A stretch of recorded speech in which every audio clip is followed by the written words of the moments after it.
E começamos por um lugar fundamental: a saúde mental e os processos de conhecer e reconhecer a si enquanto sujeito negro. Eu sou Adriele Regine e este é o Palavra de Mulher Preta.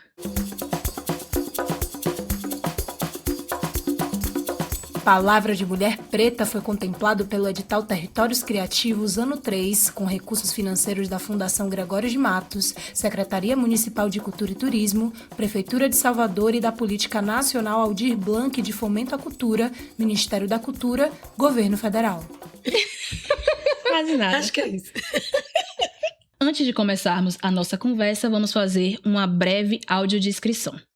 Eu sou Adriele Regine, uma mulher negra retinta, tenho cabelo crespo, escuro, uma mecha azul na frente e curto nas laterais. Eu estou vestindo um vestido laranja com renda de birro em decote V. Estou sentada numa mesa com um microfone, alguns livros atrás, numa estante, canetas, canecas. Para essa conversa, eu recebo a psicóloga Edilamar França e a comunicadora e escritora Lugano Olaiá. E agora eu chamo nossas convidadas a também fazerem uma breve audiodescrição. Obrigada pelo convite. Eu sou Edilamar França, sou uma mulher negra, eu tenho cabelos crespos cacheados, tamanho médio, uso óculos com armadura de cor cobre, estou vestindo uma roupa branca e um colar, né, de madeira. E estou sentada a uma mesa com microfone. Atrás tem uma estante com alguns livros e alguns adereços. Lugana Olaiá. Eu sou Lugana, sou mulher negra, retinta, cabelos crespos, na altura do ombro. Estou vestindo um vestido estampado em tons terrosos, com estampa de flor. E atrás de mim tem uma estante com alguns itens muito essenciais pra gente. Bom, para iniciar, eu queria pedir a bênção às minhas mais velhas, aos meus mais novos, às gerações que virão, os nossos antepassados, e licença mesmo, né, nesse processo para a gente começar esse Palavra de Mulher Preta, esse primeiro episódio, com pessoas tão queridas e falando de uma coisa muito importante. E como vocês se apresentariam hoje para alguém que não conhecem vocês? Então, por favor. Eu vou começar essa. Essa. Eu já Boa. ia perguntar. Eu tenho feito esse exercício também ultimamente, porque estive em muitos momentos em que precisei me apresentar. Situações profissionais ou pleiteando vagas e tudo mais. E tem uma coisa muito interessante que é carta de apresentação, né? Que algumas vagas pedem. E é um lugar, assim, um limbo da teoria. Você não sabe se você tem que falar o que tá no currículo ou o que você quer falar sobre você. Aí você tem que fazer um bem bolado de tudo. Né? E eu tenho feito esse exercício. E tenho feito também cartas diferentes para cada momento. Então a minha apresentação não é sempre a mesma. Ela vai se modificando porque eu vou me modificando. Existe multiplicidade em ser uma pessoa só, né? Eu me apresento geralmente como mãe, que é também um signo importante, mas que durante muito tempo eu não quis apresentar, sobretudo em vagas de trabalho. Mas hoje em dia é como eu me apresento em primeira pessoa, assim. Eu sou mãe.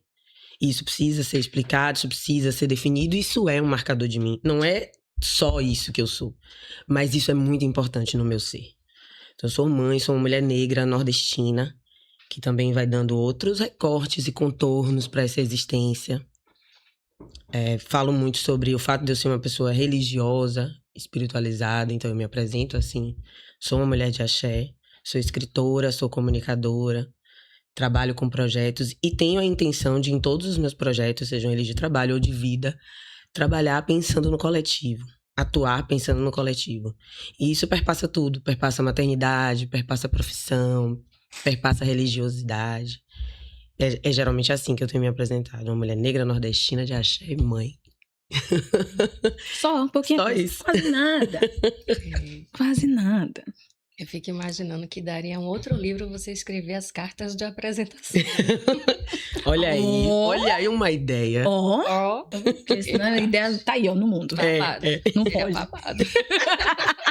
Deixa eu retribuir a bênção, né? Minha mente abençoe a bênção, minha mente abençoe a bênção, minhas irmãs. É pra mim, isso é a bênção. Eu sou também, né, uma mulher negra, natural de Salvador, filha da classe trabalhadora, que sonhava, né, em mudar de vida, fazer mobilidade social, né, e apostando muito na educação como um meio mesmo para a gente se transformar e mudar nossas condições.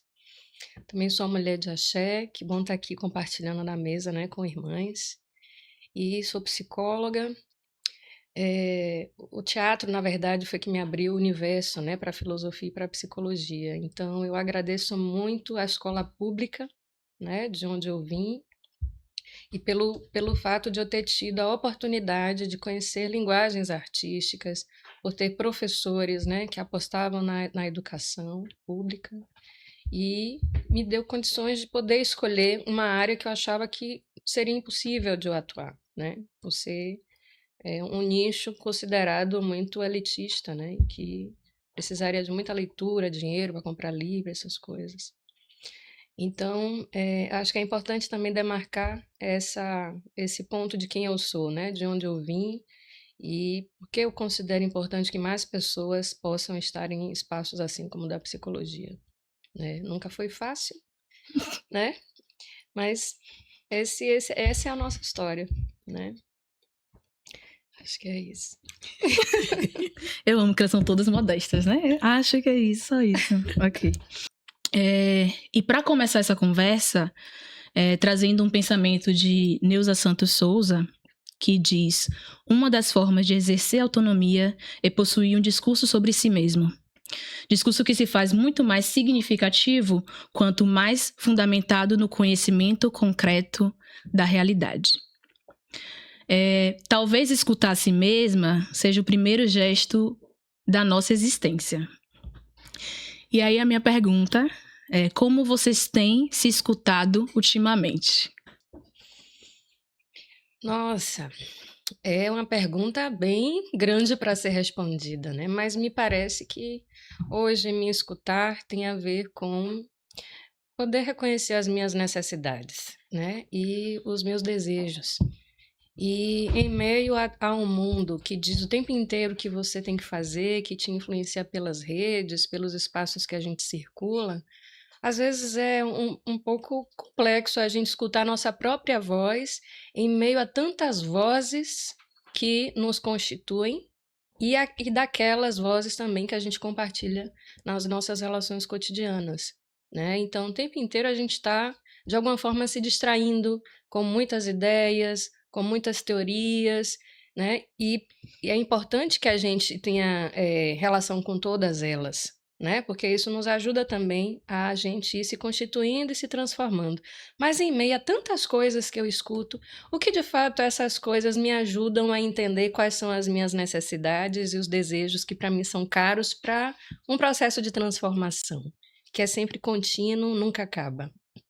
Então, escolher espaços em que eu possa me reconhecer, que eu me sinta bem na minha própria pele, que eu sinta que é um espaço de cuidado, essa é a forma hoje que eu entendo que eu estou me escutando. Gente, que impressionada. Achei que fosse tão difícil responder. Eu amo. Fluiu. A boca e saiu. Eu acho que tem muito a ver com escutar o corpo também. Eu tenho percebido isso, sobretudo ultimamente, assim. As reações que o meu corpo tem diante de alguns acontecimentos, isso traz aí memórias, isso ativa coisas que estão no nosso código aí, ancestral. E eu tenho sido implicada em me ouvir, sabe? É como se não desse pra andar mais sem se ouvir. E durante muito tempo deu, né? A gente anda maquiando e polindo a nossa pedra ali o tempo inteiro pra existir em espaços corporativos, pra funcionar e ser aceita, porque pra você se reconhecer tem também uma relação com você existir na presença de outro. Então, obviamente, você tá o tempo todo observando como é que ele reage a você, né? É interessante, a gente vai ter muita oportunidade de falar sobre isso aqui, mas eu acho que eu tenho ouvido meu corpo, assim. Ele realmente me responde, ele realmente me indica o caminho, ele realmente me dá espaço pra relaxar ou me diz se eu preciso ficar pronta pra correr, né? E isso é importante. É importante. As respostas de vocês me contemplam muito, a gente vai debater mais sobre isso no caminho. Eu fico pensando em como, muitas vezes, a gente só começa a buscar o entendimento quando já não dá mais para sustentar o que está se sentindo. A gente procura a psicóloga quando não dá mais para suportar o que está se sentindo. A gente vai para a comunicação, para a escrita, quando tá transbordando. E eu tô falando no lugar de mulheres negras, né? Que somos. E acredito que as 3 já viveram nesse lugar. E aí isso me lembra muito um trecho de Bell Hooks, que é: cheguei à teoria porque estava sofrendo. A dor dentro de mim era tão intensa que eu não poderia continuar a viver. Cheguei à teoria desesperada, querendo compreender, querendo entender o que estava acontecendo ao meu redor. Acima de tudo, cheguei à teoria porque queria fazer a dor ir embora. Eu vi, na teoria, um local para a cura. E aí é isso, né? Quando a dor se torna insuportável, esse entendimento, ele chega como abrigo ou como mais um atravessamento? Rapaz. Na prática de cada uma de vocês, como esse entendimento chega e se isso se expande para a cura ou se isso é só mais uma demanda? Eu acho que tem muito a ver com sobrevivência, assim, é uma coisa muito instintiva. Eu digo isso porque eu já estive nesse lugar há muitos anos atrás. Eu comecei a escrever assim.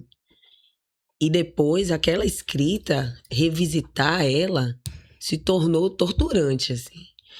A ponto de eu falar assim, esse modelo aqui, esse texto aqui, eu não vou poder trabalhar com ele. Foi uma coisa que serviu para a cura, mas não é algo que vai servir para eu falar de mim. Sobretudo para não ficar falando de mim na dor, falando somente da minha experiência dolorosa e revivendo ela e recontando ela. Porque também vai dando eco, né? A gente precisa falar e colocar no mundo, pelo menos é o que eu acredito, as coisas boas que a gente quer plantar e semear. Obviamente, a gente sabe que acontecem coisas ruins. Eu sou jornalista, então a gente tem que dar notícias ruins, a gente tem que pesquisar, investigar casos ruins. Mas a gente quer perpetuar o quê? A gente quer deixar o quê plantado, né? E se o meu jeito de plantar é pela palavra, eu escolho as melhores palavras. Mas nunca veio pra mim de uma forma tão pensada assim. Eu vou teorizar, vou escrever pra me curar, vou pesquisar o que eu tô entendendo. Sempre veio num sufoco. Sempre veio num, rapaz, isso aqui não tá dando mais. Isso aqui eu preciso tirar de mim. Eu preciso tirar do meu pensamento essas coisas tão ruins. Essa experiência tão ruim. E aí escrevendo pra escoar mesmo. Porque tinha que tirar esse transbordamento pra algum lugar. Então, depois disso, é que curada, já depois de escrever, você consegue olhar de fora e pensar, não, o que eu faço com isso? Então, pra onde eu vou? Se aqui tá tão ruim, se essa escrita que eu mesma fiz há noites atrás demonstra que tá tão ruim, pra onde eu vou? E aí você encontra com a teoria pra alicerçar sua prática, entendeu? Pra dizer assim, ó, você mesmo que escreveu sobre você. Tá tão ruim, você vai continuar nisso? Seja uma relação, um trabalho, uma amizade, um espaço. Você que escreveu sobre você. Não tem verdade maior. Não tem investigação maior. E aí, é impossível desver, né? É impossível desver. Você só pode caminhar pra frente. Você só pode sair daquilo. Você só pode fazer o que a escrita buscou que você fizesse, que era sobreviver. Aquela emoção, aquele ruído, aquele sentimento, aquele estrangulamento interno. Uma pergunta só complementar. E por que precisa ser no sufoco? Aí eu acho que a psicóloga vai poder falar melhor, mas eu vou começar. Que a gente não é ensinada a escutar essa dor logo de começo. E a gente aprende a resistir e a criar muitos e muitos e muitos mecanismos de enganação. Então você se engana no processo. Você passa 6 meses acreditando que não está no limite, quando o limite já chegou. Ultrapassou, já teve um colapso. Mas aí você passa os próximos 6 meses em negação, pra você mesma. Quando eu me lembrei aqui, em algum momento, de um momento que eu fazia terapia com uma mulher branca. Porque a maioria, né? Porque a maioria que atendia naquele momento ali. E também porque eu não estava procurando uma psicóloga negra. Eu fui achando assim, não, eu preciso falar de uma coisa, eu vou lá falar. E de repente eu percebi que eu não conseguia falar minhas coisas pra ela, porque eu olhava pra ela e eu falava, rapaz, essa mulher vai me julgar. Eu não tenho condição de falar desse enfrentamento. Tem um monte de camadas aí. Tem a camada de, mas o meu povo é ensinado a aguentar. Como é que eu digo pra essa mulher branca que eu tô sofrendo por essa questão? E aí eu pensei, rapaz, eu preciso de uma psicóloga preta, senão eu não vou conseguir falar nada, porque eu ficava editando os acontecimentos da minha vida pra conversar com ela. E a gente descobriu isso juntas. Ela é uma ótima profissional, inclusive, porque ela me botou no divã. E quando eu não tava olhando pra ela, eu falei tudo que eu sentia. Mas a imagem dela, pra mim, era uma outra coisa que eu precisava lutar, sobreviver e ver como eu ia me portar, entendeu? Eu não conseguia chegar no consultório dela destemperada. Eu sempre me preparava pra eu chegar na frente dela, porque eu não podia ser o quê? Uma negra histérica? Uma negra raivosa? Porque eu achava que era essa a resposta que ela ia me dar. E aí a gente descobriu um processo que no divã eu tava me abrindo, então eu não podia continuar com ela. E a gente entendeu isso, sabe? Juntas. Eu entendi antes, mas ela também entendeu, talvez ao mesmo tempo, porque eu entendi olhando pra ela e ela entendeu assim, eu vou botar essa menina no divã. Que foi uma coisa que não tinha surgido, a gente já tinha um tempo de terapia. E aí ela tava entendendo que tinha edição ali, né? Também tem a perspicácia do profissional. E aí ela botou e a gente confirmou. Então, a gente aprende a só deixar depois que não tem mais jeito. E às vezes ninguém descobre, porque esse não tem mais jeito mata, esse não tem mais jeito adoece a mente. E não se descobre. A gente é ensinado uma série de coisas de que tem que sobreviver, assim, tendo fé. Também é uma coisa que a gente é ensinado. Então, não pode descambar pra reclamação, porque isso é falta de fé. E você não tem religião, e você não tem suas crenças, seus guias. Não pode uma mulher ficar assim. Não pode uma mãe ficar assim. Cada hora tem uma coisa pra te dizer que você não pode. Então é muito difícil, aí só vai no sufoco mesmo. Aí você só escreve quando já não tem mais jeito, quando você tá sozinha. Aí você escreve. E aí quando você vai ler, é doloroso de novo. Porque você percebe o quanto de enganação que você tá fazendo com você mesmo. E aí, filha, é um processo de ficar amiga de novo de si mesma. De dizer, rapaz, eu não vou mais dizer pra você que você tá mentindo quando você falar que tá doendo. Isso aí, meu Deus, fazer as pazes com a tal da criança interior. Fala, agora, fala aí, da criança interior, resolve o quê? Ai, Jesus. Ai, boa. E aí, resolve o quê? Tô querendo saber também por nada. Olha, Lugana falou tanta coisa e eu tô tentando fazer uns ganchos com tudo que ela falou, porque faz parte de um processo de elaboração. A escrita é também um instrumento de elaboração. Você pode começar porque você está sufocada, você pode começar porque você não tem com quem desabafar, mas também a escrita pode ser também um momento de criação de um mundo do qual você quer construir para viver, né? E acho que a escrita passa por esse momento também de você imaginar o mundo que você quer sonhar e viver nele, né? A gente não pensa, a gente não consegue criar um mundo sem antes pensar que mundo é esse. E para poder pensar sobre essas coisas com as quais a gente quer viver, a gente almeja, eu entendo que necessariamente a gente vai entrar em conflito, embate com muitas coisas que foram internalizadas. A gente vai passar por alguns infernos, né? Porque quando você se põe a pensar num outro mundo, você também passa a questionar algumas estruturas, né? A sua estrutura educacional, como você entende família, como você entende relação amorosa, né? Como você se entende como mulher negra. Então, tem coisas que vão perdendo aí a solidez, né? E ainda mais num mundo que parece que quer exigir muito mais da gente. Essa é a impressão que a gente tem, né? Não é uma coisa da nossa fantasia. Quando a gente vai nos espaços, né? É isso, né? Você não pode falar que é mãe, porque senão não vão dar vaga para você. Isso é real, né? Então, assim, você começa realmente a pensar as estruturas que formam um mundo para você viver. Então, a escrita, ela também é parte disso, de um processo de elaboração e de criação de mundos.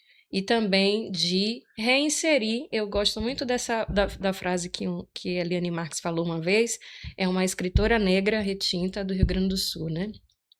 E ela fala que ela escreve para poder devolver, para reinserir os sujeitos que foram apagados ou sofreu tentativas de apagamento dessa história oficial que contam sobre a gente, né?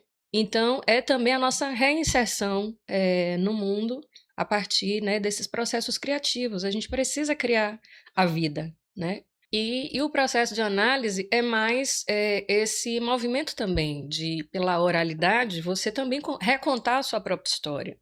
É quando você tem a oportunidade de fazer reedições de um impacto, de um marco na sua vida, né? De um certo impacto que lhe forjou naquele momento. Não tem como você desfazer o que foi feito do passado, né? Não tem como você voltar atrás e nascer de novo, né? Aí fica para uma imaginação a partir do que você entende da sua espiritualidade. Mas agora, aqui nesse momento presente, né? Então, o que é que você faz com o que você viveu? Então, essa é a oportunidade também de você, não só na escrita, mas no processo de análise, poder recontar a sua própria história. Acho que não é só recontar a sua própria história a partir de outras perspectivas, depois de tantas experiências que você vive, mas também de você poder se escutar, né? Quando a gente está numa conversa de bar, com amigas, etc., a gente está falando de muitas coisas, vai fazer inúmeras associações, vai rir, vai chorar, vai fazer catarse, vai fazer pactos, vai criar projetos juntas, mas num processo de análise é quando você, em meio a todas essas vozes, para se escutar, né? E aí, de repente, é um analista que está fazendo uma marcação ali com você. Sim, mas essa é a palavra que você falou. Mas aquela história que você contou, né? Você ouviu o que você acabou de falar? Então, são pontuações que fazem com que você comece a se atentar. Olha o que eu estou falando de mim. Olha só a ideia que eu tenho de mim. Olha só onde eu estou me sabotando. Porque até para entender, né, que você está se aprisionando em determinadas ideias, né, você precisa abrir a boca e falar. E acho que é isso que também ajuda a organizar, né, os pensamentos, as emoções, a dar outros sentidos para o que se é vivido. É onde a gente se autoriza, né? Porque você está ali, tem uma testemunha da sua história, mas é você contando uma história para você com uma testemunha, né? Então, o analista é um pouco isso. E vai ser, de vez em quando, aquela pessoa que vai, né, dá um beliscãozinho, botar um negocinho ali para você, né? Uma pergunta que você vai ficar se mordendo e vai voltar com ela depois de alguns dias, né? Mas tudo aquilo tem a ver com o processo de você se olhar. E eu entendo, né, esse momento da escuta, esse momento, né, do recontar a sua história, escrever, como encontro de águas, né? E encontro de águas é uma pororoca, né? Você não sabe que é água salgada, nem sabe que é água doce, mas tem um negócio ali, ó, fervilhando, não dá para ver peixe, não dá para ver nada, né? É só a emoção subiu, né? Veio tudo, né? E aí, de repente, poder atravessar a pororoca é poder entender também esses processos, né? Meio opacos, difusos, confusos dentro da gente, né? Pescar alguma coisa daquilo dali. E que é isso, para a gente às vezes se entender, a gente precisa balançar as estruturas, né? Tem que tirar as coisas do lugar, senão não tem mudança, né? Então tem que dar uma sacudida mesmo, tem que dar uma balançada, e às vezes esses balanços, essas travessias, elas são incômodas, elas enjoam, elas deixam a gente irritada, levanta coisas que a gente sente raiva, e sente amor, e sente alegria, e sente tudo, né? Então, eu imagino que no processo de escrita também, tem dias que você não quer olhar para a cara do computador, né? Que porra de tela em branco, fica aí, vou tomar minha cerveja, né? E aí depois você volta, uau, depois de uma cerveja, de umas gargalhadas, gente, uma ideia, vai lá e coloca. Então tem essa relação também, né, de turbulência com o processo de escrita, que tem a ver realmente com esse processo de elaboração.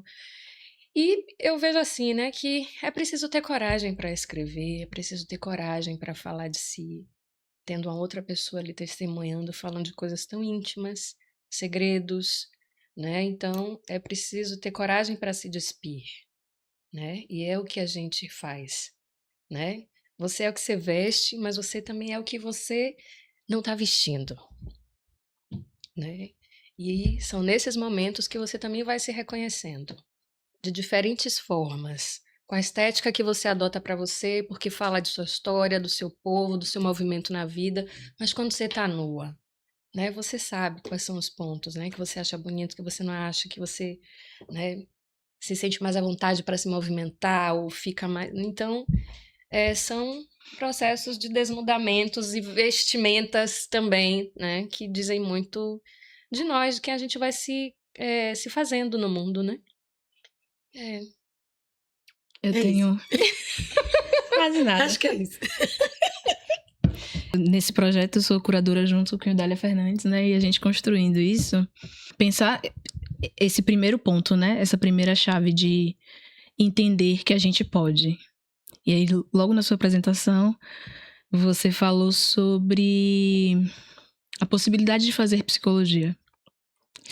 E aí, nessa construção toda, assim, né, que a gente vem fazendo, eu fiquei me perguntando, você enquanto profissional, você entende que esse processo de conseguir elaborar, analisar e teorizar, ele é uma autorregulação, ele é uma cura? Como uma profissional mesmo, né, chega nesse ponto? A edição vai botar meu olho assim. Lá do carro. Como é que, né, pra profissional, porque eu acho que também é uma carga muito grande, né? Eu acho que das coisas que você elabora junto, né, a pessoa que você está cuidando, em algum momento isso pra você se demonstra cura ou só mesmo uma contenção, uma contenção, sabe? Por exemplo, a gente tem muita raiva, um exemplo, né?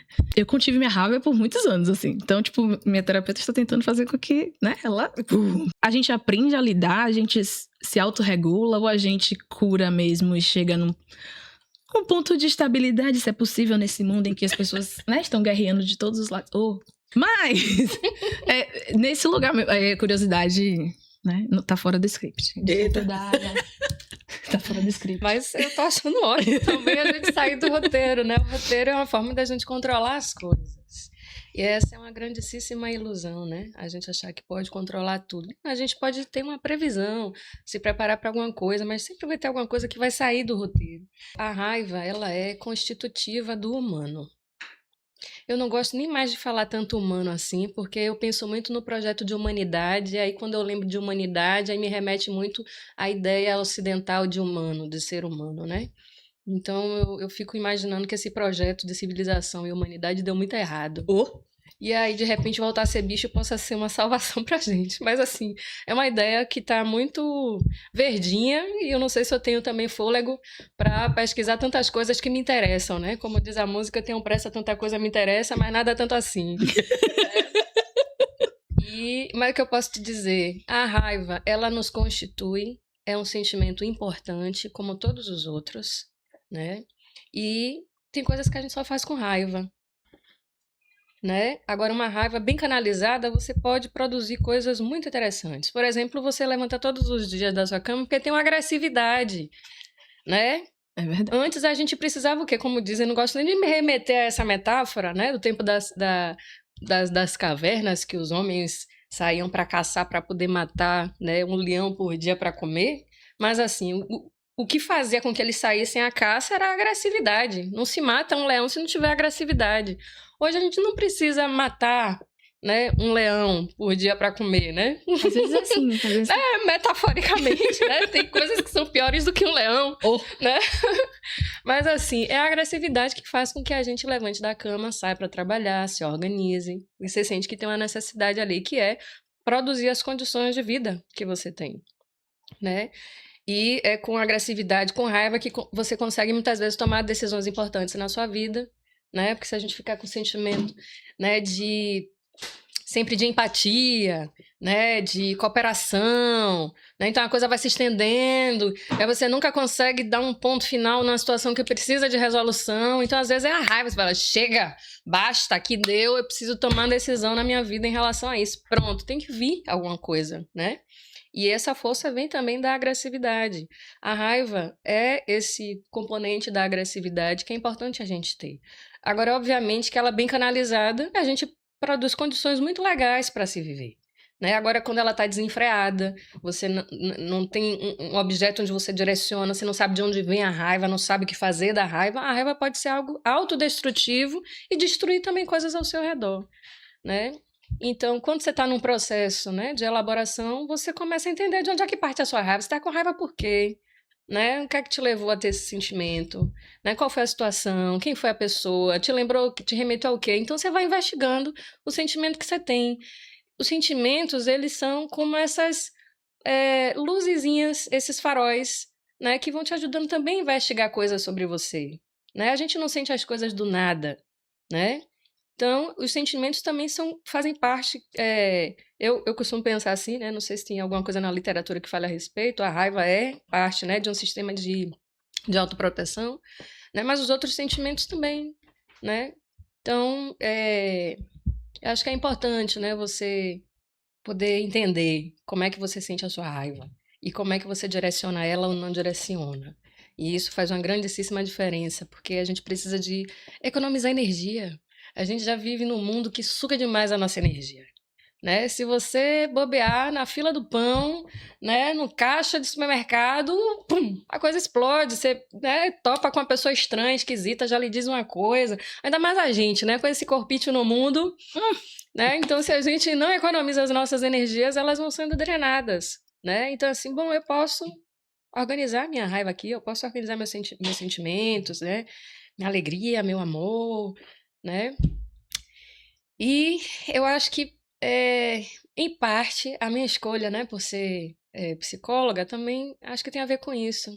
De querer me entender, querer entender as pessoas ao meu redor.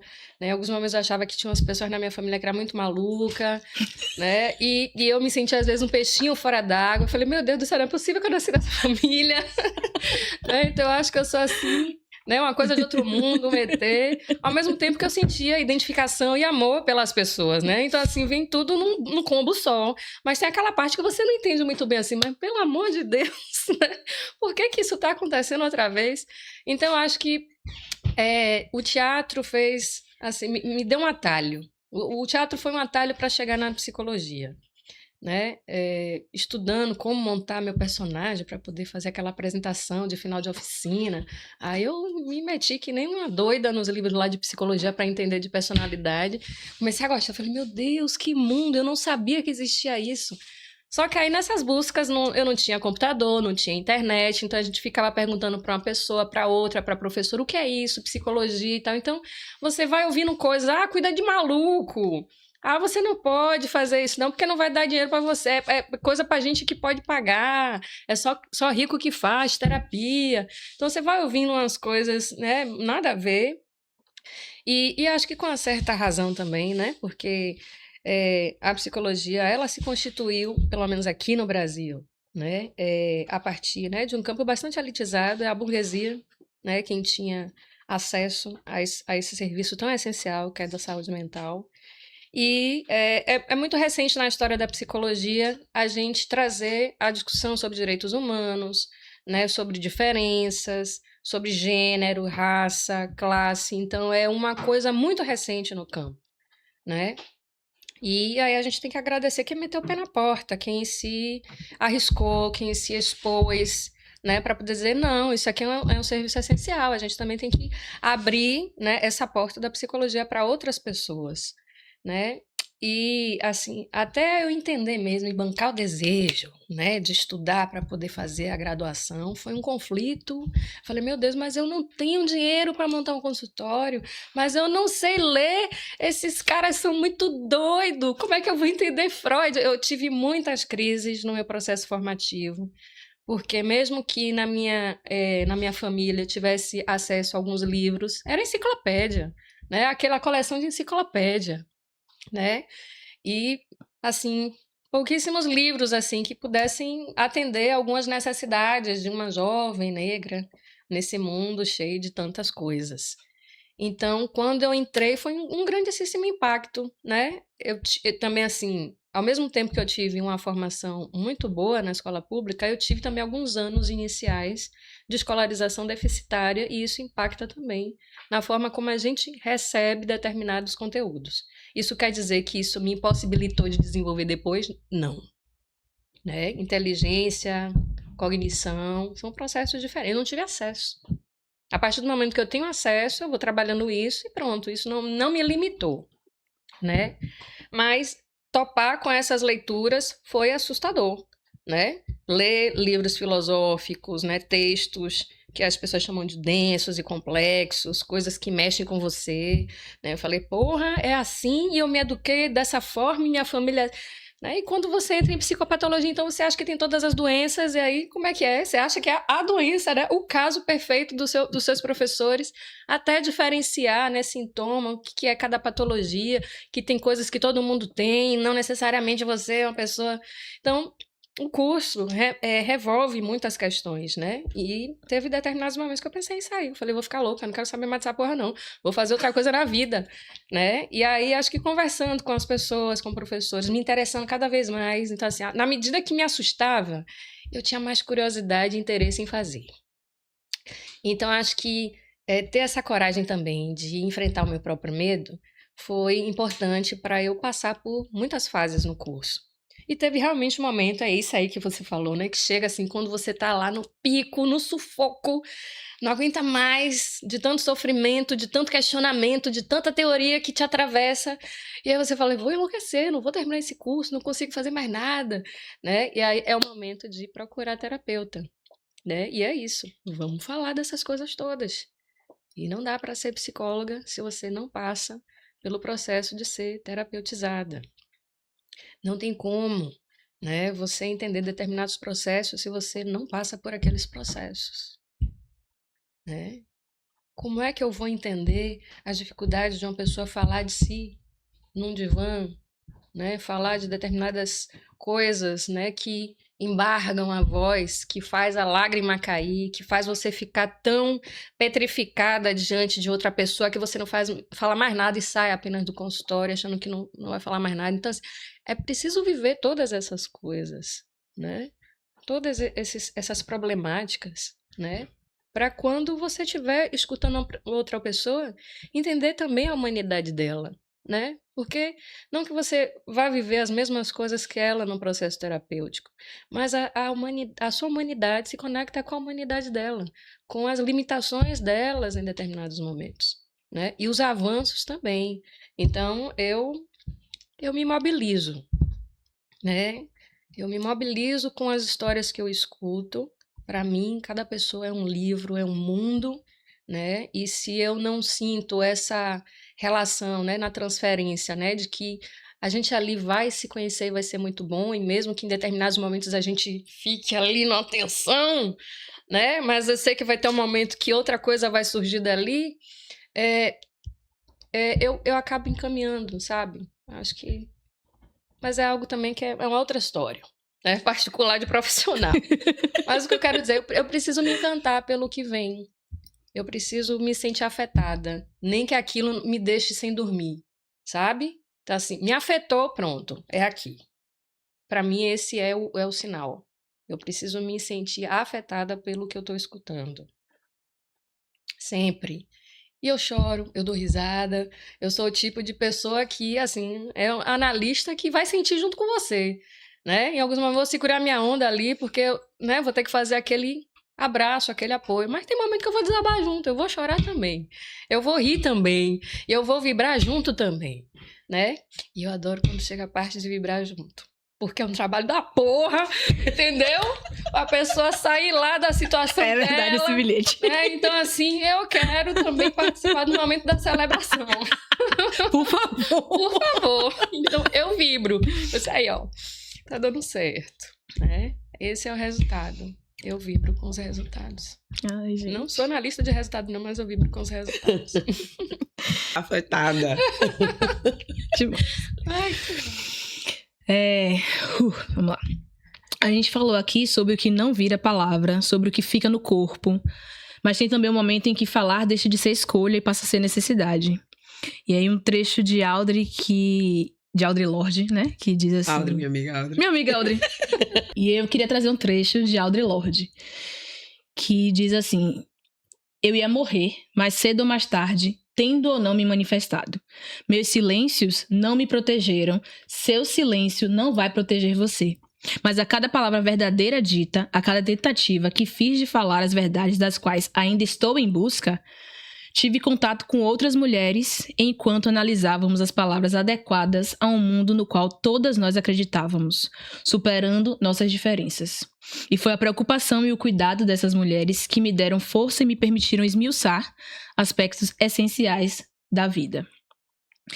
E aí eu fico me perguntando, pensando no que estamos construindo aqui, né?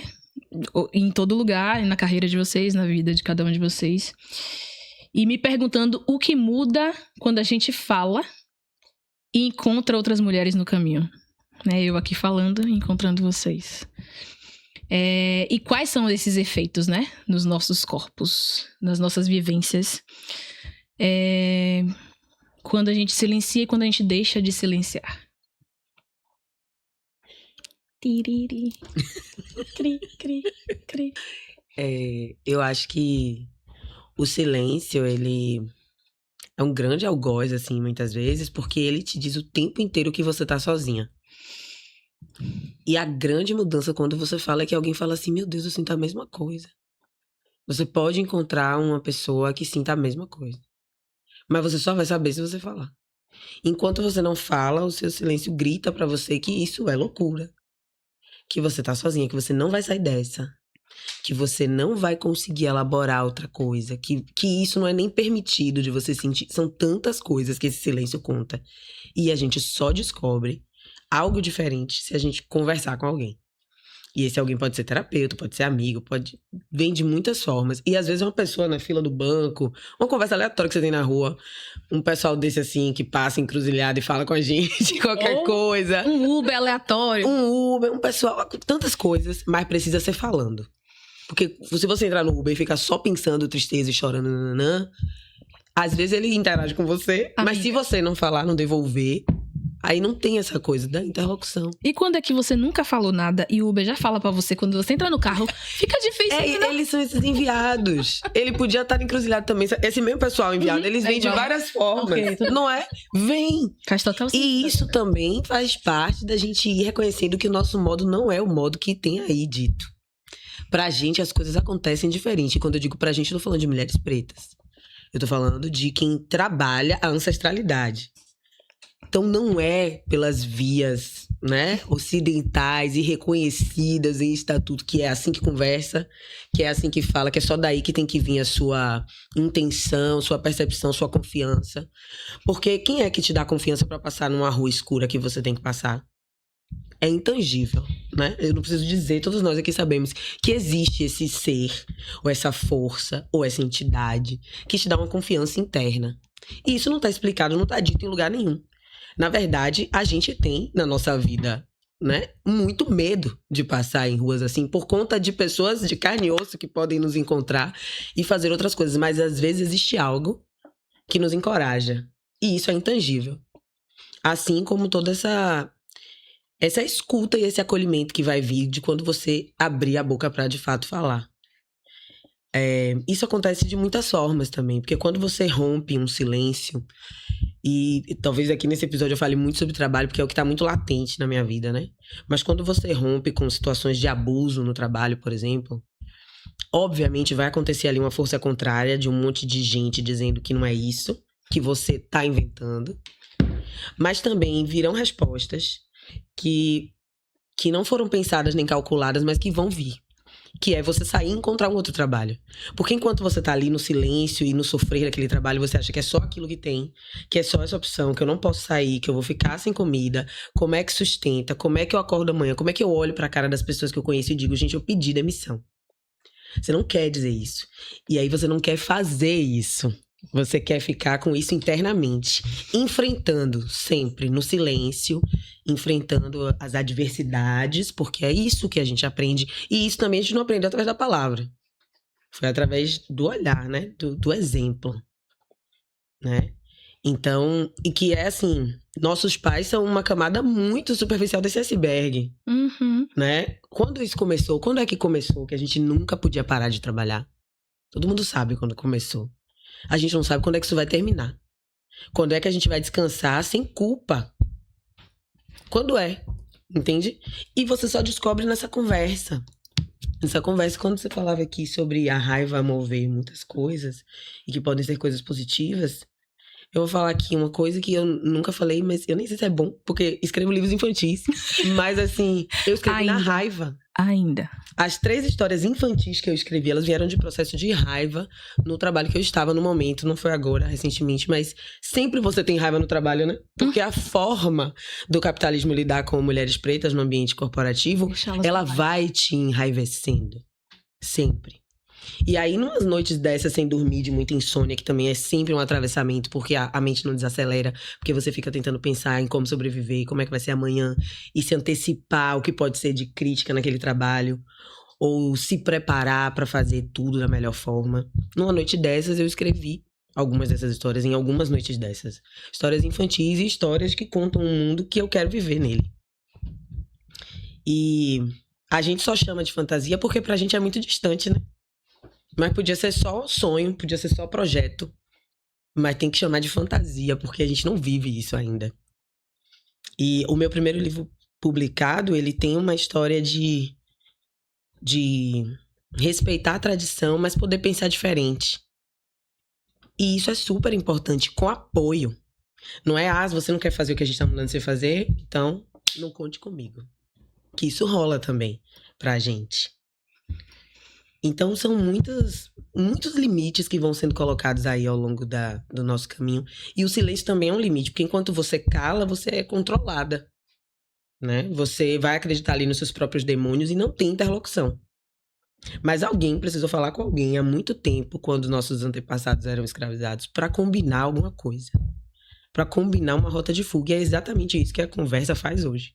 Quando você fala com alguém, você combina uma rota de fuga. Nem que seja pra pessoa dizer que você tá doido e você pensar assim, não tô não. Porque às vezes também tem isso. De um colega de trabalho falar, não peça não, demissão. Mas é você que sabe. E aí pode vir apoio, pode não vir apoio. Mas quando você fala, você se escuta. Que é a mesma coisa que acontece dentro do consultório. E você toma uma posição a partir dali, entendeu? Então acho que o silêncio, ele vai nesse lugar de ser uma ajuda pra você se escutar, mas ele pode se transformar num grande algoz feroz de você nunca falar nada com ninguém e ficar só com todas aquelas vozes do silêncio. Porque todo mundo tem uma vozinha na cabeça que pode estar te dizendo coisas muito boas. A gente tem cantoras aí, né? Que não vamos citar nomes, mas assim, que acreditam que são boas. E que, às vezes, elas criam essa realidade pra elas. De tanto que elas acreditam. Elas conseguem riqueza, elas conseguem lotar espaços. Elas conseguem notoriedade. Elas conseguem continuar na mídia do fale bem, fale mal, mas fale de mim. E isso vai aumentando. Vai aumentando quem ouve a música no stream. Vai aumentando quem resolve dar um play num vídeo pra ver que clipe ruim vai ver. E aí dá uma visualização. É verdade. Não é? Parece até que é uma realidade paralela. A gente se dedica muito a falar as coisas ruins e não se dedica a falar as coisas boas. E a conversa pode trazer esse novo olhar, assim, esse novo ângulo. Uma perspectiva diferente, de alguém que vai se conectar com você ou não, mas você vai se conectar com você quando você conversar. Que nem sempre o silêncio ele faz esse serviço de você se conectar com você, entendeu? Às vezes sim, ajuda a escutar, mas precisa, a gente não vive sozinho no mundo, ninguém vive sozinho. Você precisa de interlocução pra você saber como é que você tá. É louco isso, mas é um desafio, assim.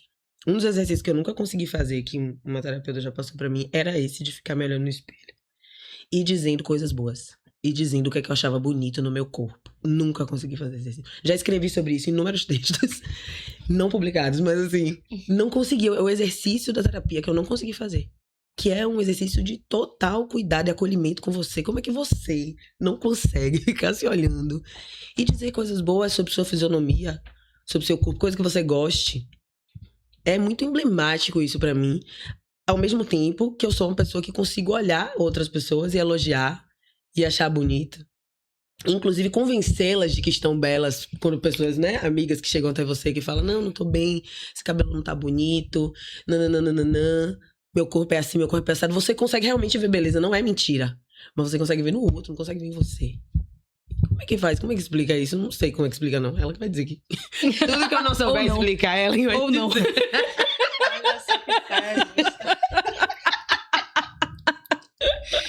Muito bom. Eu trago as questões, que eu sou jornalista. Ela traz as respostas, que ela é psicanalista. Entendeu? A gente vai. Ok. Olha. O combinado foi isso, o combinado era isso. Nem se fazer Óbvio, vocês não me falaram nada. E dá, né? Então, Culpa de gente, até parece que eu vou trazer só resposta. Trazer provocações também. Por exemplo, vou te provocar a falar de conversa como rota de fuga, porque acho que você falou tão bem sobre isso, que acho que caberia muitas coisas, sabia? Escrever mais, Lucana. Eu tô aqui admirada, tô me sentindo, na verdade, muito... Porra, tô numa tarde muito gostosa da vida, sabe? Obrigada, mamãe. Né? Porque são poucos os momentos em que a gente para, assim, né? No meio da semana, para ter uma conversa tão enriquecedora, né? Que vai te acendendo por dentro, né? Então, assim... Ixi, até me arrepiei. Conversas que vão fazendo coisas acenderem por dentro da gente, né? Eu tô aqui te ouvindo, tô te ouvindo, e eu tô me emocionando também, né? Não vou chorar não, vocês querem pra chorar, não vou borrar minha maquiagem. Quero lágrimas, Brasil. Hoje não. Sei lá, deixa fluir. Mas sobre o silêncio... O silêncio pode ser tanta coisa, né? Mas pra gente, acho que uma boa parte da nossa história, o silêncio esteve muito nesse lugar de autoproteção e de proteger alguém, né? Então, poder viver a experiência do silêncio em outras formas, né? O silêncio que é meditativo, né? O silêncio que é criativo, né? O silêncio que é só para descansar, né? Descansar das vozes, descansar do barulho externo.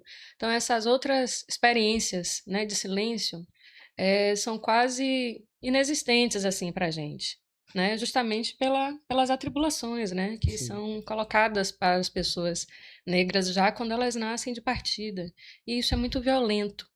Poder conhecer somente uma experiência de silêncio, que é engolindo sapo para sobreviver, para se proteger ou para proteger alguém, né? Porque se eu falar a verdade, como diz minha avó, né? Falou a verdade, matou meu companheiro. É um ditado que ela fala aí, que serve para várias coisas, né? Então era uma frase enigmática que minha avó largava assim, eu falava, porra, velho, né? Mas hoje consigo entender a polissemia desse ditado, né? Então, assim, falar a verdade, né, pode colocar alguma pessoa em risco. E quanto isso aconteceu na nossa história de escravização, né? Você não, né, ficar ali em silêncio, fazer segredo de uma rota de fuga que está sendo construída. Então você tem que mentir. Cadê fulano que não está aqui na plantação, que não está, sei lá, né, ordenhando as vacas? Aí você tem que inventar uma história, né? Porque uma outra coisa está sendo produzida em segredo, né? Então, o silêncio, ele também pode ser adoecedor, ele é adoecedor, né? E poder colocar essas palavras, né, que entopem a gente, que sufocam a gente, né? É um mar de palavras que parece que a gente se afoga nelas, se afoga dentro das palavras. E o quanto realmente é importante a gente criar essas conversas que são rotas de fuga, né? Que é quando você pode respirar. A fuga é um momento do respiro, da oxigenação, é uma via pela qual você pode se movimentar. E é nessas conversas que outras palavras também estão sendo colocadas na gente, que a gente também pode inventar. E no processo de análise a gente também entende que pode inventar palavras, pode inventar conceitos, como Lugana está fazendo aqui a tarde toda. Eu tô achando maravilhoso. Né? Eu fiquei um pouquinho de inveja da sua terapeuta, mas continue com ela, que ela faz um bom trabalho. Né? Mas imagina escutar uma mulher dessa, né? Pô, a gente já levanta, né? No dia assim, pô, eu vou encontrar com fulano, eu vou encontrar com Lugana. Hoje vem Lugana aí, cheia de história. Cheia de história, nossa. Vamos ver o que ela vai contar. Eu fico assim, eu sou uma pessoa que eu me empolgo com as histórias que eu escuto. Então, poder conversar é poder encontrar outras palavras, é poder criar outras palavras, né? Já que boa parte da nossa existência, né, no mundo, porque a sociedade, o mundo está estruturado para te espizinhar, né, para te excluir, né, até os edifícios, a arquitetura das casas, das cidades, né, o espaço público parece que é cada vez mais um espaço que não é acolhedor, né? Para ninguém. Aí se criam essas coisas aí monstruosas chamadas de resorts e esses condomínios fechados. Ó, nada contra, tem gente que quer um pouquinho de qualidade de vida, né? Mas assim, é um sintoma diante de um espaço público que não acolhe todas as pessoas, principalmente pessoas como a gente, né? Então, poder inventar palavras, poder falar de outras palavras, é poder também se nutrir de palavras que vão trazer respiro, que vão produzir saúde, que vão produzir alegria. E a gente precisa produzir encontros festivos, né? Como esses aqui. Porque um corpo triste não consegue sobreviver a muita coisa, né? Você triste, com depressão, você não levanta da cama. Você não tem nem vontade de escovar o dente, quanto mais de comer. Né? Então, como é que você vai pensar numa escrita raivosa que bote um bocado de coisa assim para jogar na cara das pessoas e fazer elas, né, desestruturarem um pouquinho e ver outras perspectivas de mundo? Né? Então, é preciso um corpo que se manifeste, né? De alegria, de raiva, né? E quando tudo perde sentido, né? É porque falta palavra para falar da angústia.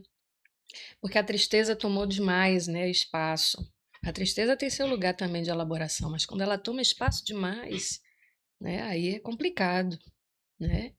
E a palavra, ela circula para a gente, né, que tem essa relação com a nossa espiritualidade, de fato, de uma outra forma, que a gente entende que existem outros seres para além da gente. Então, no outro plano, né, de existência, outro plano dimensional, mas que se comunicam com a gente, que dão jeito de se comunicar com a gente.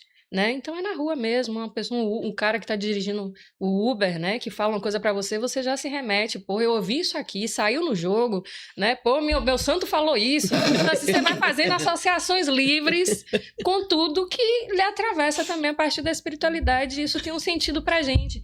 Eu entendo a espiritualidade como parte da nossa subjetividade e também como um espaço de cuidado que precisa ser cultivado, né? E, de fato, a gente tem assim, é um mistureiro danado, né?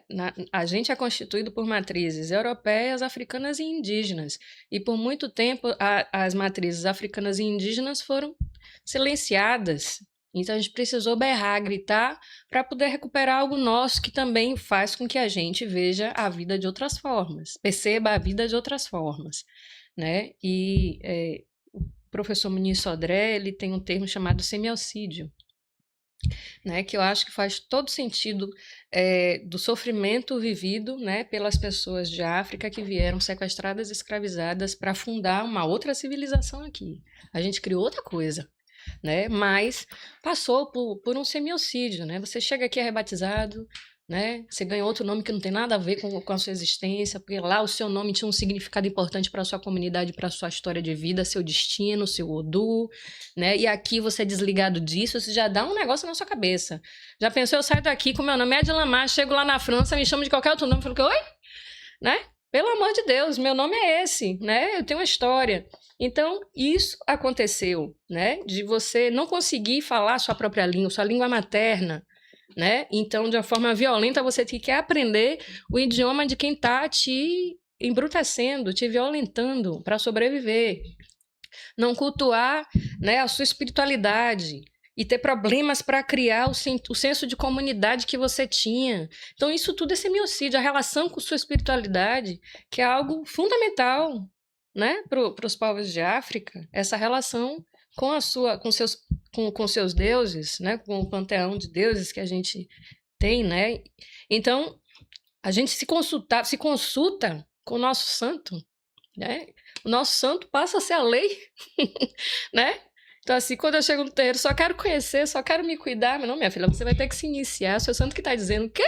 Vai ter que fazer isso. Então, assim, é uma outra lei que se institui na sua vida e que você não reluta quando você entende que tem que ouvir aquela voz, aquela palavra, aquela conversa, te dá uma outra rota de cuidado. E olha que realmente deu equilibrada depois que eu entendi isso, né? Então, é uma outra vertente de mim que eu preciso cuidar. É uma dimensão minha que eu não posso fazer de conta que não existe, né? Então, a gente conversa com o nosso santo, a gente conversa com o povo da rua, né? A gente pede proteção e a gente é escutada, né? Então, assim, E isso também tem um sentido. A palavra, ela circula de várias formas para a gente, não está só nesse plano, né? A gente conversa com quem está aqui, materialmente falando, mas quem está também, né, num outro plano, que para a gente também só deixou de existir materialmente, mas permanece, continua cuidando da gente de outras formas, né, a partir do lugarzinho que recebeu lá quando chegou. Minha amiga Audrilógia. Mas sim. Já me disseram ali que a gente tem pouco tempo. É mesmo? Estou triste, porque a gente podia, né, falar sobre muitas coisas. Então, vamos para os 2 últimos caminhos, assim, que eu acho que amarra tudo. Que a gente falou sobre romper o silêncio, mas também existe uma outra camada que é ser vista, né? E aí Lugana trouxe muito bem sobre essa questão do espelho. E aí eu queria trazer um pensamento de Beatriz Nascimento, de um documentário chamado Ori, que diz assim: é preciso a imagem para recuperar a identidade. Tem-se que tornar-se visível. Porque o rosto de um é o reflexo do outro. O corpo de um é o reflexo do outro. E cada um o reflexo de todos os corpos. A invisibilidade está na raiz da perda da identidade. E aí a minha pergunta é: o que significa para vocês tornar-se visível? Pouquinha coisa, quase nada. Você faz umas perguntas. Eu amo, sabia? Eu amo fazer umas perguntas assim. Porque, tipo, não faz sentido perguntar assim: e aí, tudo bem? Como vai você? Qual é a sua idade? Qual é a sua profissão? Onde você se formou? Eu quero conhecer de dentro. Eu falei isso pra Eudália. Eu quero trazer de dentro para conseguirmos dialogar sobre outras coisas. Vocês conseguiram, viu? Tô buscando coisas aqui das minhas entranhas. Eu queria uma cervejinha. Fica aí, produção. Próximo Palavra de Mulher Preta, um vinho na mesa. Eu pensei nisso, sabia? Mas acho que a gente ia ter que ficar a tarde toda. Não ia ter esse momento aqui de alguém falar, tá acabando o tempo, não sei o quê. Olha, eu vou começar falando uma coisa que eu acho que me moldou muito, porque eu já me fiz essa pergunta muitas vezes. Eu sou jornalista, mas eu tenho 16 anos como assessora de imprensa. E eu fiz essa escolha na faculdade. Porque eu pensei ali que o lugar certo pra mim era bastidor. Era atrás das câmeras.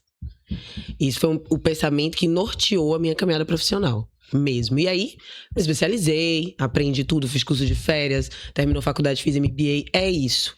Só que no exercício do trabalho, você não fica invisível, porque você trabalha nos bastidores, pelo contrário. Eu tive que aprender, né, uma série de coisas sobre mídia e TV e tudo mais, para conseguir trabalhar. Então, em algum momento, eu tinha que estar na frente da câmera, performando ali pro meu assessorado, né, pro meu cliente, como ele deveria fazer, mas eu precisava ensinar fazendo. E tudo isso era muito visto, conversado, então você não era invisível. Mas eu estava tentando a todo custo ser invisível, sabe? E em alguns momentos da vida, essa pergunta me rondou, assim. Em relação à minha vestimenta, por exemplo.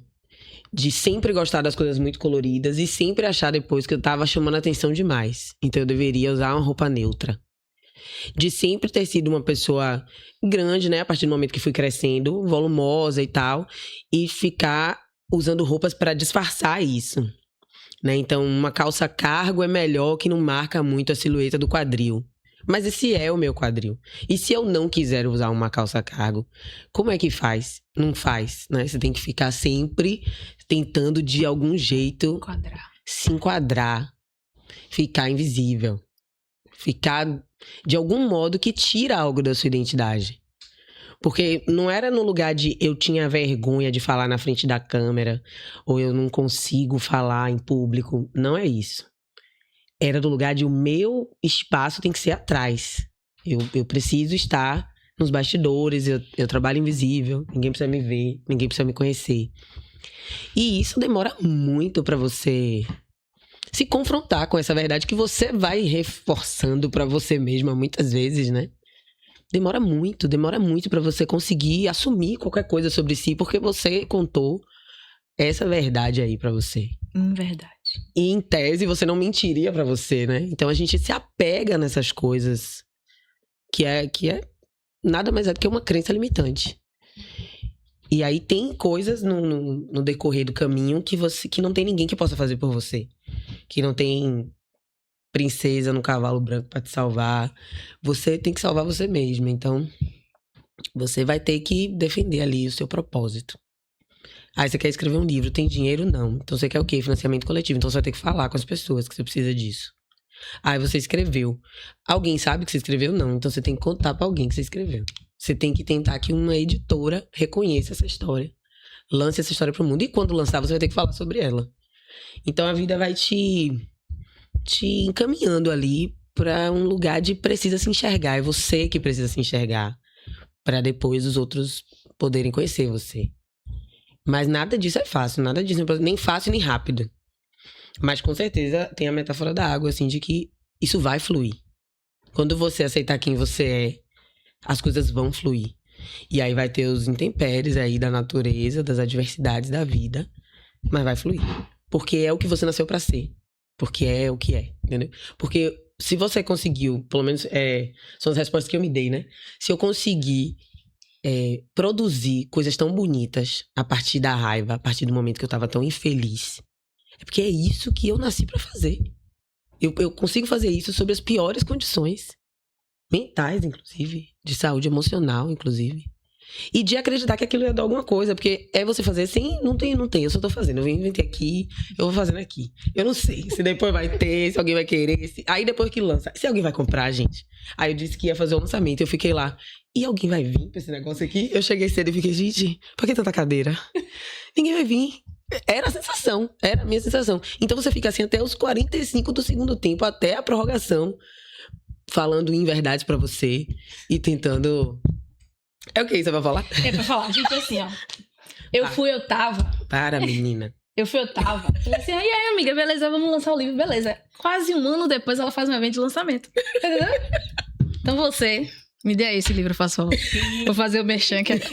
Você que está aí do outro lado, está vendo esse podcast, videocast, com essa menina bonita que é Lugana lá. Ela lançou esse livro aqui, gente, recentemente. Vocês estão focando, meninas. A vaquinha vegana, é porque ele tá brilhando, tá? É porque é um livro espetacular que brilha. Então, por favor, comprem. É incrível a história. Eu li de primeira mão. E é muito doido porque eu conheci Lugana... Não vou saber quando. Muito tempo atrás. Deixa muito tempo atrás. Muito tempo atrás. E... eu sempre vi isso da escrita poética e dessa construção de mundos possíveis com ela. E eu ficava, e aí, amiga, vamos escrever no blog? E aí, amiga, vamos lançar um negócio de uma história, um livro, qualquer coisa. E ela sempre nessa negação. Então, eu estou muito feliz, amiga, de você ter finalmente lançado o livro. Segundo já vem aí. Ô, menina, como tamo? Quem era a Naninha? Trazer você hoje aqui... foi muito esse lugar de pensar o quão, desde que a gente se conheceu, você tomou posse do seu lugar. Eu tô muito orgulhosa de você. É verdade, obrigado. O pessoal tá chorando aqui nos bastidores.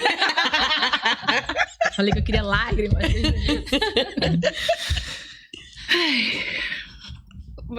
Como?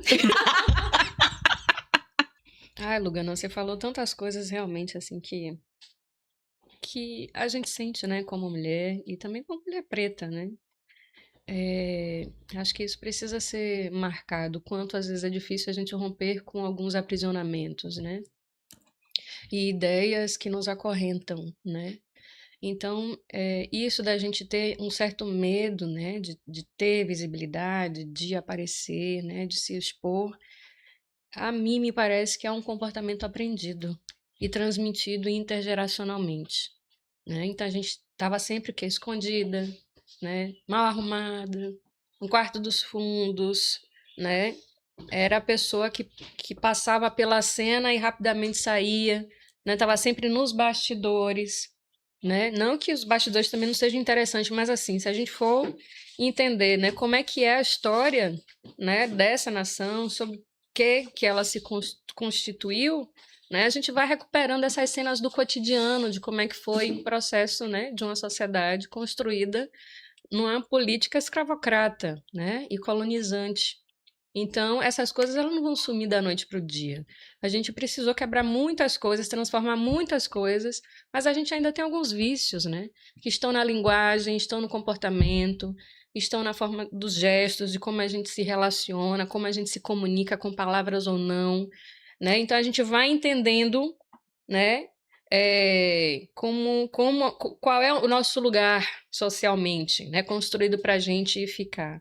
E, em parte, isso vem de uma educação que é familiar, porque os nossos pais vão dizendo pra gente, se comporte assim, não faça assado, isso tudo que era uma educação também de autoproteção, para você não estar submetida ali a um olhar julgador, um olhar violento, a palavras ofensivas, né? Então, é também um sistema protetivo, né, das famílias de impedir que coisas piores recaiam sobre os corpos de suas crianças. E isso é uma marca. A gente cresce com essa marca, né? De ficar sempre no bastidor, não aparecer muito, né? Porque é metida, porque é isso, porque é aquilo, né? Então, assim, a gente pode ficar bonitinha, né? Pô, não pode botar uma roupinha... E isso causa um certo incômodo, por quê, né? Pra gente, né? E pro outro, porque a gente se sente nesse lugar de... Tá todo mundo olhando pra mim, tô nua, né? A gente se incomoda com os olhares também que chegam, né, até nós. Alguns são enigmáticos, né? Então você não sabe, né, como é que a pessoa tá te vendo ali. E estar em exposição também estar em exposição ao perigo, né? A lembrança que a gente tem é que quando a gente estava em exposição era o quê? No Pelourinho tomando porrada, né? A exposição era sempre essa, de conflito, de briga, de arena, de porrada, de violência, né? A exposição é sempre desse lugar de violência. Então a gente... a situação pode ser diferente, mas a gente entende exposição como risco à violência, né? Risco à vida, né? Risco à vida. Então, aí isso está marcado no corpo, é uma memória corporal que a gente tem. A leitura que a gente faz é quase que automática. Exposição, risco, né? Vão ferir minha pele. E ainda mais quando a gente se constitui pelo olhar do outro, né? E o que está marcado aqui nesse território, né, nesse território afrodiaspórico, é as pessoas africanas, né, serem constituídas como negras e todo tipo de adjetivo negativo, né, a partir do olhar de um outro que diz o que você é. Então a gente está num processo de ainda entender, né, que tem denominações que foram criadas para a gente, que não faziam o menor sentido para os nossos antepassados, mas isso foi transmitido no cotidiano e vai deslizando, né, vai se deslocando e sendo transmitido inconscientemente. Algumas são conscientemente mesmo, intencionalmente, mas outras não. Já está tão naturalizado que você só faz reproduzir, né? Então acho que parte da gente trabalhar essa questão de se tornar visível, ter visibilidade ou não ter, passa também por superar essa herança maldita, sabe? De como é que a gente é vista, né? E como a gente quer ser vista. E é possível ter visibilidade, sim, em diferentes campos de atuação, mesmo que você esteja nos bastidores, né? E o seu nome ser reconhecido pelo excelente trabalho que você faz, porque você se dedica e porque você quer fazer aquilo muito bem, né? Então isso vai se espalhar, né? Mas mesmo quando você está nesse lugar dos bastidores, se expor, ainda assim é uma coisa assustadora. Porque a gente tem uma memória, né, histórica, tem uma memória corporal, isso foi ensinado para a gente desde cedo, né? Então, é um trabalho mesmo. É um trabalho para a gente, né? Então, o que a gente faz é uma espécie de artesania de si quando a gente está no mundo, né? Que é se reinventar a partir de novas palavras, né? Que fazem a gente circular em espaços diferentes e se entender de um jeito diferente no mundo, que não aquele que dizem esse lugar é para você, né? Não importa o que digam, se é bom, se não é. Mas quem tem que dizer qual é o lugar que é bom para você é você mesmo. E isso é ter liberdade, de poder se autodeterminar, né? Como diria Nina Simone, liberdade é não ter medo, né? Gente, obrigada por esse primeiro episódio, mas não acabou ainda não. A gente começou essa conversa falando de escuta, passamos por nomeação, falamos de linguagem, de silêncios, de visibilidade. Falamos sobre esse lugar de a gente conseguir superar nossa própria imagem, nos reconhecer, né, no que somos, de fato. Falamos sobre como esse processo também é coletivo, de algum modo. E aí eu tenho uma última pergunta, que é: se a gente escreve a nossa história de muitas vozes, com muitas vozes, que palavras a gente ainda precisa que existam no mundo hoje? Ou onde a gente precisa que essas palavras nossas encontrem morada no mundo? E muito isso é proveniente de um trecho da Conceição Evaristo que é: no Abebé de Oxum, nós descobrimos belas e contemplamos a nossa própria potência. Encontramos o nosso rosto individual, a nossa subjetividade que as culturas colonizadoras tentaram mutilar, mas ainda conseguimos tocar o nosso próprio rosto. E quando recuperamos a nossa individualidade pelo Abebé de Oxum, outro nos é oferecido, o de Iemanjá, para que possamos ver as outras imagens para além do nosso rosto individual. Certeza ganhamos que não somos pessoas sozinhas. Vimos rostos próximos e distantes que são os nossos. O Abebé de Iemanjá nos revela a nossa potência coletiva, nos conscientiza de que somos capazes de escrever a nossa história de muitas vozes. E que a nossa imagem, o nosso corpo, é potência para o acolhimento de nossos outros corpos. Espia. A última pergunta ela lança essa. Eu amo porque assim, ó, era pra quê? Ter uma pausa, um respiro, um negócio, né? Tipo assim, não consigo, né, gente? Eu sou gaiata. E aí, pensando mesmo nesse lugar muito particular do Lendo, de a gente poder pegar essas palavras. E aí eu falo de mim também, né? Palavras escondidas, palavras guardadas em mim e guardadas em papel, grafadas, né? De a gente poder verbalizar isso e conseguir criar outras possibilidades. Eu acho que o Lendo começa daí. E era para criar outras possibilidades para nós mesmas, né? A gente estava num mestrado, todo mundo aqui já conhece essa história. A gente estava num mestrado em que era um mestrado de estudos étnicos e africanos, que a gente só lia homens brancos do norte global. Meu tema de pesquisa era geração de tombamento, e das outras duas cofundadoras, um era cinema africano, de mulheres africanas, e a outra era sobre banzo, né? Sobre esse processo depressivo em pessoas negras. E nossa literatura não conversava com a gente. E foi a partir disso que o Lendo surge. E aí eu acho que todas as ações que a gente vai construindo também partem pelo mesmo lugar. Então, a gente gosta também de ter a super escritora, super famosa, mas a gente quer história real, sabe? De dentro. E a palavra de mulher preta é isso, né? É a sua palavra, de dentro. E aí eu quero saber de vocês, quais são essas palavras que ainda precisam sair de dentro de vocês para fazer morada nesse mundo que a gente tá tentando construir? Uma coisa que eu pensava bastante, porque a gente também tem essa obrigação de se justificar, né? Não tem, mas alguém colocou e a gente vai perpetuando. Então, quando eu pensava, poxa, eu quero ser escritora, eu acho que é isso mesmo. Eu tenho o que pra falar? Quem vai querer saber o que eu quero falar? Eu vou falar de quê? Aí tenho que falar bonito ainda, né? Tenho que falar organizado. Eu falei, rapaz, eu tenho que escrever alguma coisa de mulher preta, né? Depois a gente... Mas isso aí outras pessoas já falam. Tem outras pessoas que falam melhor do que eu. Isso tudo é você com você mesmo ali na luta. De entender o que te move e de ainda assim não encontrar justificativa pra ser. Eu percebi, em um determinado momento, que qualquer coisa que eu fizesse, qualquer história, qualquer conto, crônica, não sei o quê, ia ser uma história de uma mulher preta. Porque tava saindo das minhas mãos. Então não é que eu preciso escrever um livro sobre racismo, ensinar racismo na infância para formar crianças negras racializadas, porque não tem por onde a gente ir que não seja assim. Né? A minha existência já é isso. A minha resistência é isso. O meu corpo político no mundo, na fila do pão, é isso. A gente sai sabendo que pode acontecer qualquer coisa por a gente ser quem é, né? Por sermos quem somos.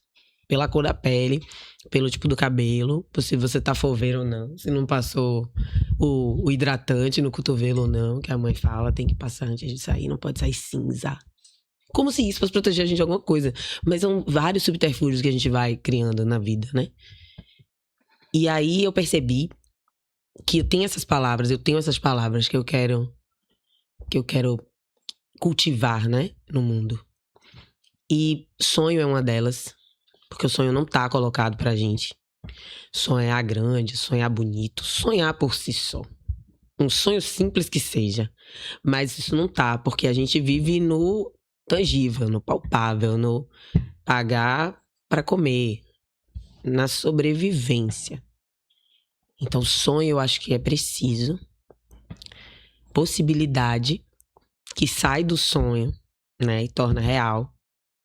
A possibilidade mesmo de ter uma vida melhor, mais confortável, de poder escolher o trabalho, de poder comer as coisas que gosta, de poder apresentar novos sabores, novos lugares para os seus. Porque você pode levar uma filha, ou você pode levar uma mãe também, que nunca foi.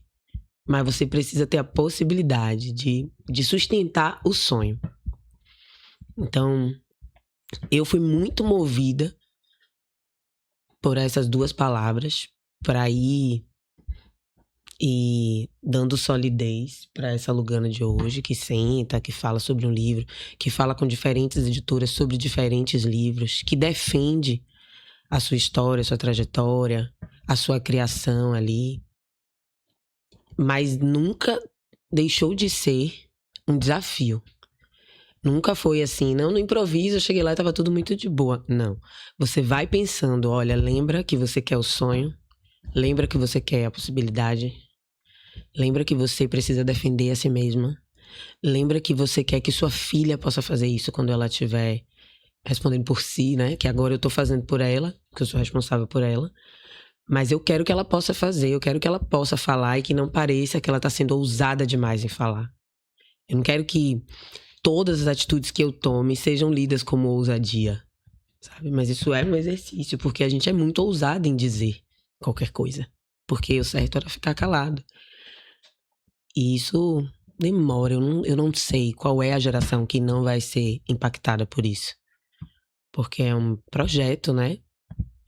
Que foi muito bem arquitetado em muitas instâncias da nossa vida cotidiana e tal. Então ele se entranhou na gente, assim. Todos os nossos fios estão costurados com isso. Os nossos e os dos outros. E se a gente precisa do coletivo, tinha que ser um combinado geral. Mas não é um combinado geral. Nem entre a gente. Nem entre os nossos. Ainda tem todas as resistências, ainda tem o auto-ódio, ainda tem gente não querendo ser como é. E querendo uma coisa que não vai dar pra fazer. E vai passar a vida inteira frustrada. Porque nascer de novo nessa existência não vai dar. Nascer branco não vai dar. Tirar todas as agressividades e violências que você sofreu na infância também não vai dar. É pra ir a partir daqui. Na hora que a gente toma consciência, né? Porque também não acontece só coisa na infância. Acontece na adolescência, acontece na fase adulta, aconteceu ontem. Acontece o tempo todo. Mas a gente precisa ir a partir daqui. Eu acho que é isso. As palavras que eu acho que precisam ainda ser regadas e cultivadas entre os nossos. Tem muito sonho, tem muita possibilidade, sabe? De transformar seus sonhos em realidade. Então é se ver, né? Eu achava que eu só poderia recriar isso na minha posição como escritora de contribuição para o mundo se eu criasse personagens negras. Mas todas as minhas personagens são negras porque elas são todas escritas por mim. E a gente ter que marcar isso é a gente querer ficar sempre no lugar de assim, me dê uma chance porque eu tô falando isso aqui, que é muito importante. Não, mas me ouça porque eu tô falando qualquer coisa. Porque tudo que eu falo pode ser importante. Porque as minhas histórias não precisam ter essa defesa de que é uma personagem negra ou sofrida ou que sobreviveu. Eu quero só escrever e aí O que enlouqueceu. aceite as minhas criações, as minhas personagens, a história por trás disso. E todas essas histórias são negras, me contemplam, são humanas, né? E a gente precisaria ter essa passabilidade. Mas isso pra mim ainda tá na possibilidade de sonho. E em algum momento eu quero que isso seja real. Mas é o que eu consigo daqui. Plantar uma história, outra história. Palavras bonitas, né? E precisa mesmo circular mais o sonho, a possibilidade. Eu acho que incluiria essas duas também. Mas no mundo que a gente está vivendo, né, de muita virtualização, né, a gente tem tido dificuldade de se manter presente, né? Então, eu acho que a presença, ela é fundamental para a gente estabelecer vínculos, porque a gente é um ser de relação, né? Inclusive essa daqui para a gente sentir a temperatura, o perfume da pessoa, sabe? Ver a textura mesmo com os olhos, aqui cara a cara, né? E a gente ainda a gente está muito no virtual, que é importante que a gente desenvolva nossas atividades também nesse espaço público, né? Mas acho que a gente está perdendo a mão, né? E isso acaba nos afastando de sentir mesmo, né? De se emocionar, de se arrepiar com as coisas, com as palavras, né? Vindas assim, né? De mim para você, né? De você para mim, né? De vocês, né? Então é uma outra forma de percepção, né? E quando tem a máquina para poder mediar isso, né? Eu acho que isso tem um impacto também na relação. E isso está vindo muito já cedo, né? As crianças elas estão tendo contato muito, muito cedo com isso aqui, com o celular, com o computador. E acabam estabelecendo um vínculo muito maior com as máquinas do que com os humanos, né? Então, assim, logo nos primeiros anos de vida, né, que são cruciais para formar algumas ideias importantes na sociabilidade dela com um outro ser, né? Porque a gente, por mais que a gente busque nossa autonomia, nossa independência, a gente precisa de outras pessoas para a gente ser. Até para poder a gente, no meio dessas vozes todas, dizer, essa é a minha voz, mas eu preciso ter várias vozes para dizer assim, essa é a minha. Tem todas essas, mas essa é a minha, né? Eu preciso do outro, né? Para me alimentar, para vestir, para poder produzir. E acho que essa dimensão da importância da gente formar vínculo, formar comunidade, amizade, presença, está sendo fragilizado. E isso também diz muito dessa dimensão da gente não reconhecer nossas humanidades, né? A gente vai embrutecendo o olhar sobre muitas coisas, vai se tornando indiferente, vai evitando também, né, muitas coisas, né? Vai criando uma bolha protetiva, né, que é fantasiosa, né? É uma ilusão, né? E isso vai também entristecendo nossos corpos, né? Porque a gente precisa de outros corpos para se alegrar, né? Um outro corpo é uma fagulha também desse fogo, né? Que faz eu ter energia também para estar aqui, né? Não faz sentido nenhum você escrever um livro e não ter gente para ler seu livro, né? Para pegar ele, né? Para ir lá no dia do seu lançamento e dizer, nossa, que massa! É a presença, Sim. né? Então, isso faz toda a diferença. Então, acho que presença é uma palavra também que eu incluiria nos dias de hoje. E amizade. Acho que a gente está perdendo o sentido do que é ser amigo, amiga, a começar por nós mesmos, né? Que a gente às vezes se coloca numa dinâmica muito enlouquecida que você fala assim, meu Deus, é isso mesmo que eu estou fazendo comigo? Né? Então, a inimizade começa da gente com a gente, né? Isso vai se espalhando para as outras relações, né? E, de repente, a gente está brigando com o vizinho, né? Assim, desnecessariamente. Está numa escala que é micro e é global, né? Por conta de coisas que são supérfluas ou que, no fim das contas, não vai manter a gente aqui. A gente está acabando com os recursos que nos mantêm aqui e se distraindo com coisas que não vão nos manter aqui.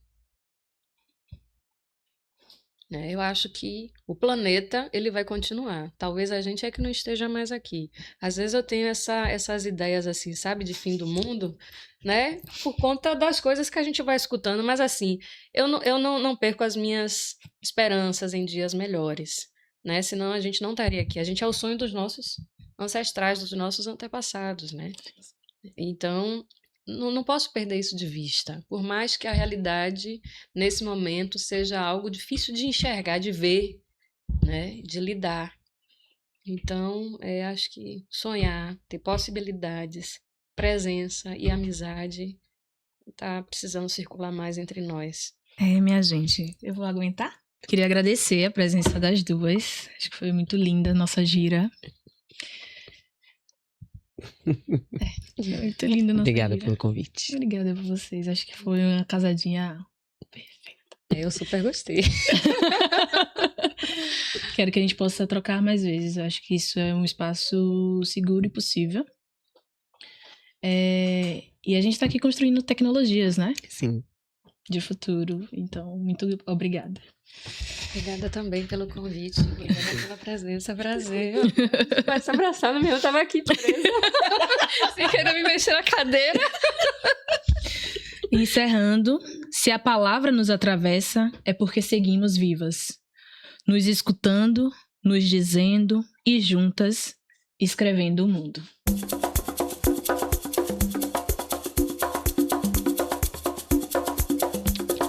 Não é assim que termina. Não é assim, não. Eu vou deixar a psicóloga falar primeiro. Sempre. Eu não vou falar nada até ela falar. Não, menina. Brincadeira, gente, é brincadeira. Palavra de Mulher Preta foi contemplado pelo edital Territórios Criativos ano 3, com recursos financeiros da Fundação Gregório de Matos, Secretaria Municipal de Cultura e Turismo, Prefeitura de Salvador e da Política Nacional Aldir Blanc de Fomento à Cultura, Ministério da Cultura, Governo Federal.